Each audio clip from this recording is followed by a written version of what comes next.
Bismillahirrahmanirrahim. Assalamualaikum warahmatullahi wabarakatuh.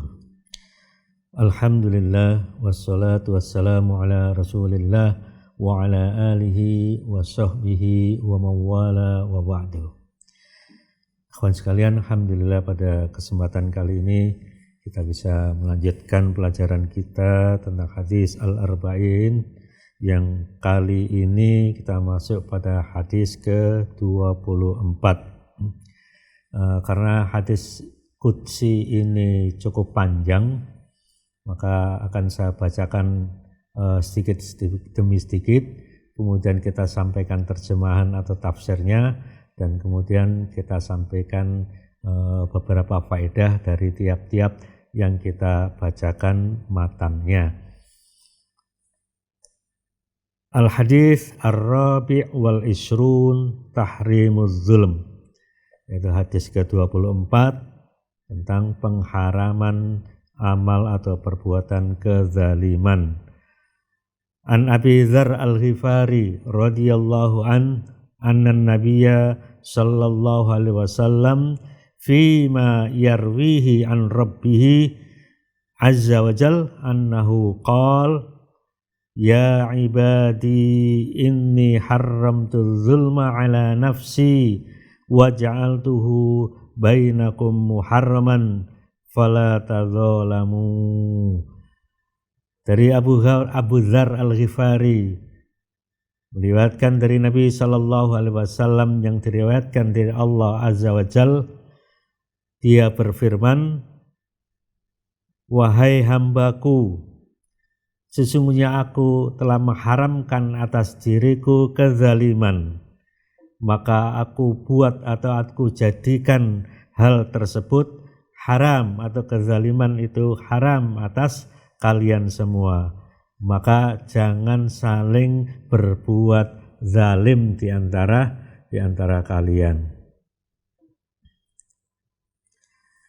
Faedahnya ada beberapa faedah dari firman Allah Subhanahu wa taala ini, bahwasanya semua sikolain, yaitu bangsa jin dan bangsa manusia, adalah hamba Allah Subhanahu wa taala, baik mereka itu kafir ataupun mukmin. Bahwasanya Allah Subhanahu wa taala bersifat mewajibkan sesuatu atas dirinya dan juga mengharamkan sesuatu atas dirinya. Allah Subhanahu wa taala menjauhkan dirinya dari kezaliman, dan implementasi dari itu adalah bahwasanya Allah Subhanahu wa taala tidak memberi azab atau tidak menyiksa seorang hamba atas dosa atau kesalahan orang lain. Kezaliman yang terjadi adalah sudah ditakdirkan atau ditetapkan. Keumuman dari kata-kata nafsun di dalam firman Allah Subhanahu wa taala ini adalah zat Allah itu sendiri. Kezaliman diharamkan atau dilarang untuk dilakukan di antara para hambanya dalam hal harta, darah, dan kehormatan. Bahwasanya wajib meninggalkan perbuatan zalim antar sesama hamba Allah Subhanahu wa taala.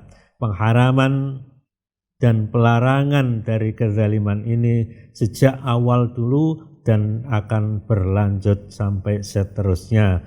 Syariat-syariat Allah Subhanahu wa taala berdasarkan keadilan.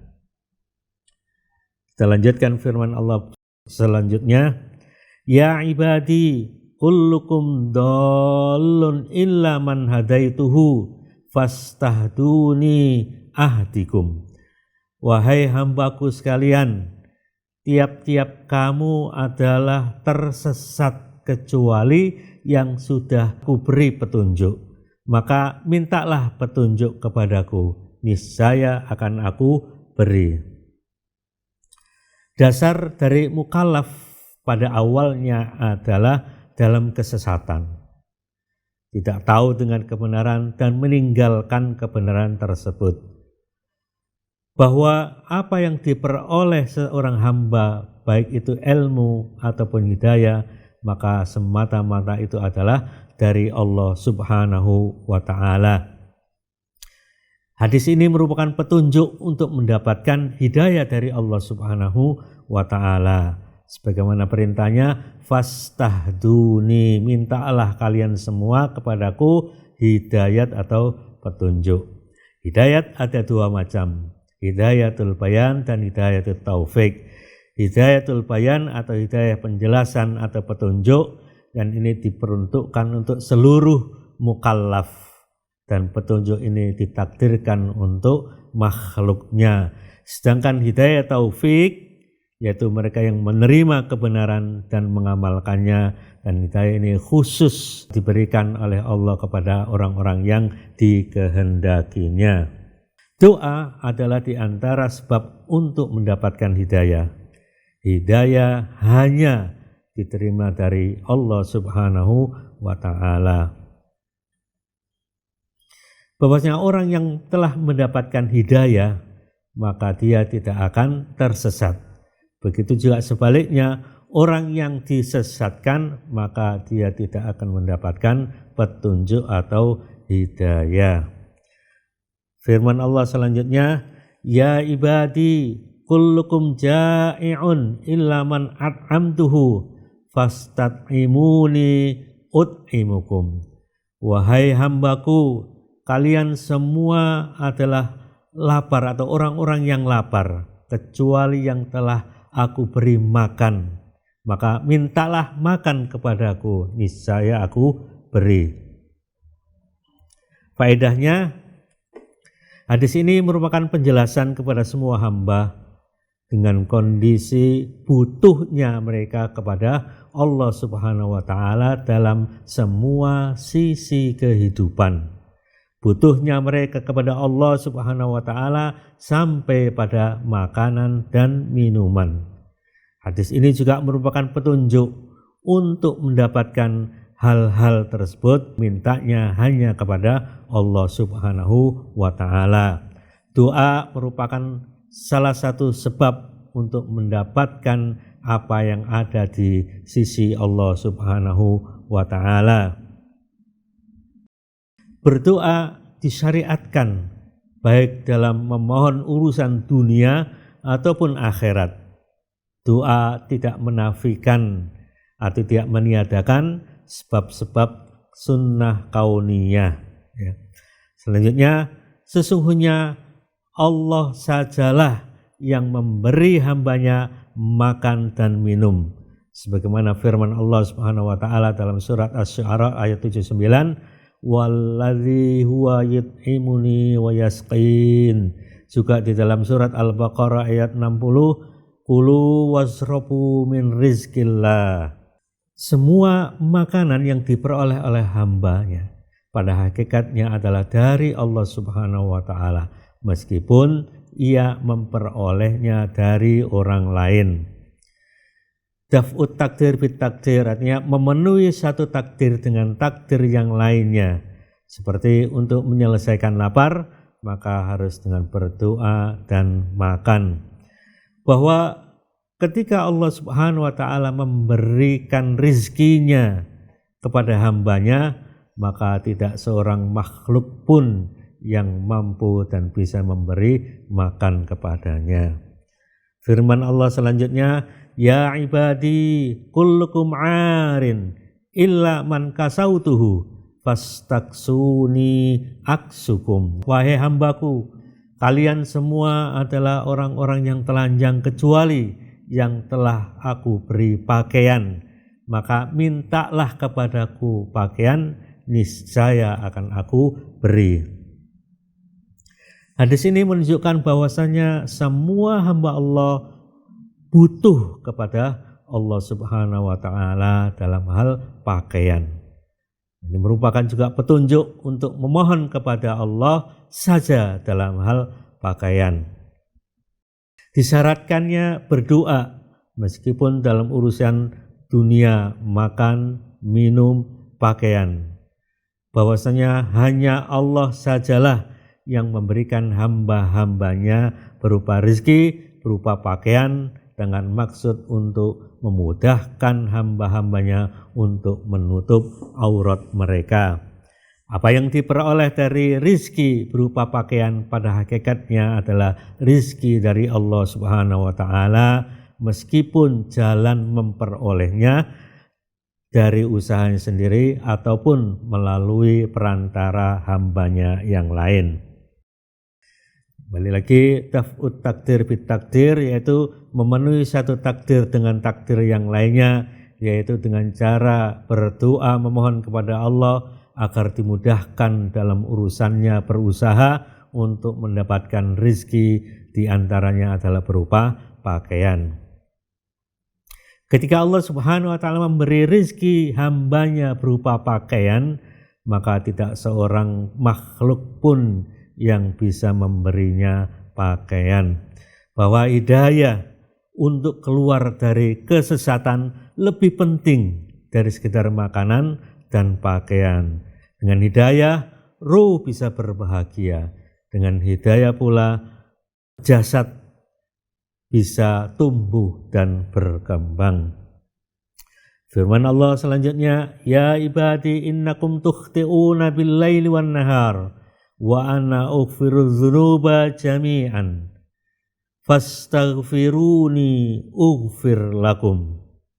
Wahai hambaku, kalian semuanya senantiasa berbuat kesalahan baik pada waktu malam maupun siang hari. Adapun saya memberikan ampunan, menghapus dosa-dosa semuanya, maka mintalah ampunan dariku, niscaya aku beri. Hadis ini menunjukkan atau menjelaskan kepada kita bahwasannya atau banyaknya hamba-hamba Allah Subhanahu wa Ta'ala yang terjerumus di dalam kubangan dosa-dosa. Bahwasanya di antara sifat Allah Subhanahu wa Ta'ala adalah mengampuni dosa-dosa. Allah Subhanahu wa Ta'ala mengampuni semua dosa-dosa bagi siapa saja yang bertaubat. Perintah untuk memohon ampunan yang ia merupakan alasan untuk mengampuni dosa-dosa, dan sesungguhnya Allah Subhanahu wa Ta'ala mengampuni bagi siapa yang dikehendaki dan menerima taubat bagi siapa yang bertaubat. Hadis berikutnya atau firman Allah Subhanahu wa Ta'ala berikutnya, Ya ibadi innakum lam tablughu dharri fatadurruni walam tablughu naf'i fatanfa'uni. Wahai hambaku sekalian, sesungguhnya kamu semua tidak akan bisa menimpakan mara bahaya kepadaku dan juga memberikan manfaat kepadaku. Faedahnya, sesungguhnya ketaatan orang-orang yang taat tidak bermanfaat atau tidak berpengaruh kepada Allah Subhanahu wa Ta'ala. Demikian juga maksiat orang-orang yang berbuat maksiat tidak membahayakan Allah Subhanahu wa Ta'ala. Sesungguhnya mara bahaya tidak sekali-kali menimpa Allah Subhanahu wa Ta'ala, baik dalam zatnya, nama-namanya, sifat-sifatnya, kerajaannya. Tetapi Allah Subhanahu wa Ta'ala mungkin atau bisa terjadi atau tersakiti dari perkataan atau perbuatannya, namun hal demikian adalah dibenci oleh Allah Subhanahu wa Ta'ala sebagaimana firman-Nya dalam surat Al-Ahzab ayat 57, Innal ladzina yu'dunallaha wa rasulahu la'anahumullahu fid dunya wal akhirah wa a'adda lahum azaban muhina. Sesungguhnya orang-orang yang menyakiti Allah dan Rasul-Nya, maka Allah melaknat mereka baik di kehidupan dunia maupun di akhirat, dan Allah menyediakan mereka azab yang menghinakan.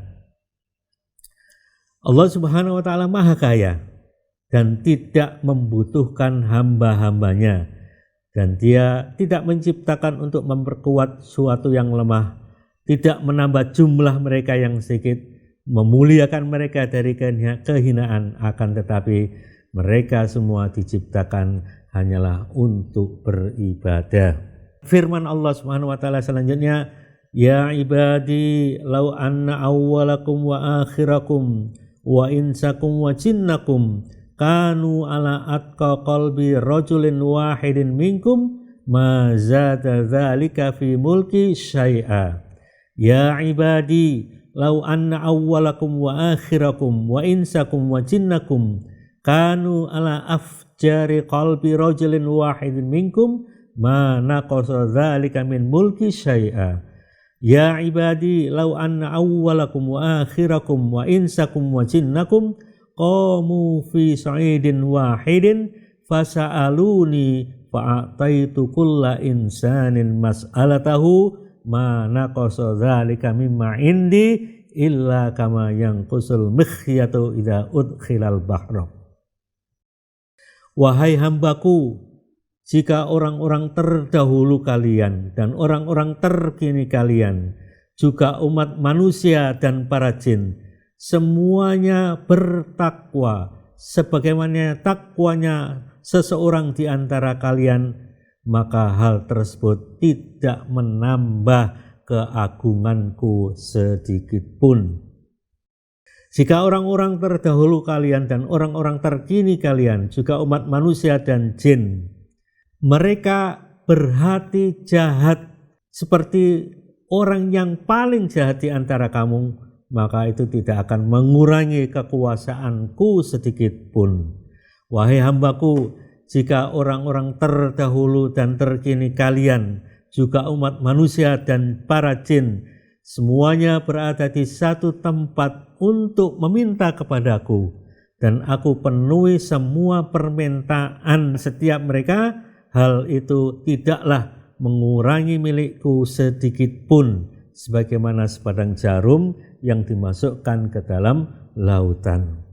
Faedahnya bahwa ketakwaan hamba-hambanya tidak menambah sedikit pun dari apa yang ada di sisi Rabbul Alamin. Bahwa kemaksiatan semua hamba-hambanya tidak mengurangi sedikit pun dari apa yang ada di sisi Rabbul Alamin. Bahwa yang mempengaruhi ketakwaan dan kemaksiatan hambanya adalah hati-hati mereka. Maha suci Allah dari membutuhkan hamba-hambanya, atau Allah Subhanahu wa taala tidak membutuhkan hamba-hambanya. Bahwa perintah Allah taala dan larangannya kembali manfaatnya kepada hamba-hambanya, baik itu manfaat dari ketaatan mereka atau bahaya dari maksiat yang mereka lakukan. Bahwa apa-apa yang ada di sisi Allah tidak akan habis meskipun Dia telah memberikan kepada hamba-hambanya dengan pemberian yang sangat banyak, bahkan tidak berkurang sama sekali walaupun pemberiannya yang banyak dan tak terhingga. Allah Subhanahu wa taala mendorong hamba-hambanya untuk meminta segala sesuatu atau segala kebutuhan mereka dengan didasari dengan husnul dzan dan ar-raja atau berharap kepada Allah Subhanahu wa taala. Bersatunya kaum muslimin untuk berdoa termasuk sebab dikabulkannya doa-doa mereka. Seperti doa-doa yang dipanjatkan pada salat istisqa, salat Jumat, salat Idul Adha ataupun salat Idul Fitri.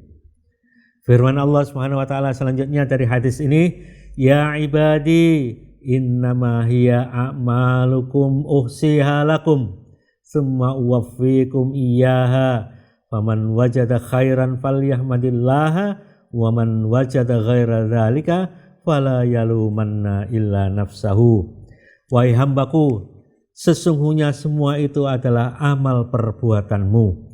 Aku catat semuanya untukmu, kemudian ku balas semuanya.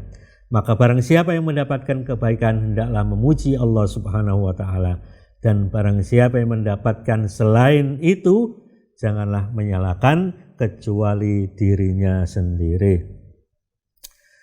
Faedahnya Allah Subhanahu wa taala mencatat dan menghitung semua perbuatan hamba-hambanya sebagaimana firman Allah dalam surat Al-Mujadilah ayat 6, yauma yab'atsuhumullahu jami'a fayunabbi'uhum bima 'amilu ahsahullah wa nasuh. Pada hari Allah Subhanahu wa taala membangkitkan mereka semua, lalu diberitakannya kepada mereka apa yang telah mereka lakukan.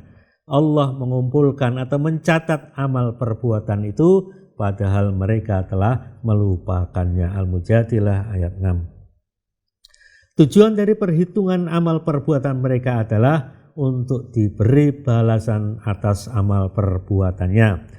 Allah Subhanahu wa taala memberi balasan kepada hamba-hambanya atas amal perbuatan mereka serta menyempurnakan pahalanya kepada mereka. Bahwa perbuatan baik akan mendapatkan balasan kebaikan. Kebalikannya, perbuatan buruk akan mendapatkan balasan yang buruk pula. Barang siapa yang berbuat baik, maka dia akan mendapatkan balasan kebaikan. Dan barang siapa yang berbuat buruk, maka dia akan mendapatkan balasan keburukan pula. Barang siapa yang berbuat baik dan mendapatkan taufik dari Allah Subhanahu wa taala, maka dan dibarengi dengan balasan yang baik, maka bagi hamba tersebut akan mendapatkan pujian.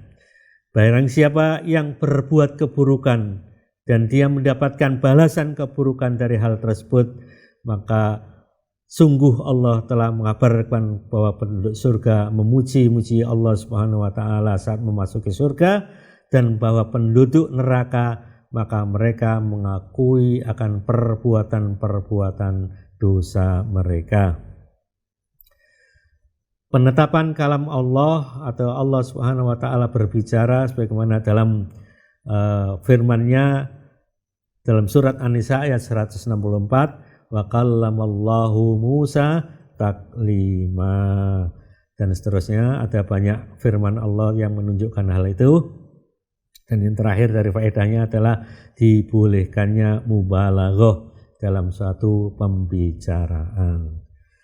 Subhanallah, faedah yang sangat banyak dari hadis yang cukup panjang ini yang bisa kita petik, kita amalkan, maka insya Allah Allah akan memberikan apa yang kita mohonkan insya Allah ta'ala. Demikian, semoga bermanfaat. Kita tutup dengan kafaratul majelis. Subhanakallahumma wa bihamdika asyhadu an la ilaha illa anta astaghfiruka wa atubu ilaik. Wassalamualaikum warahmatullahi wabarakatuh.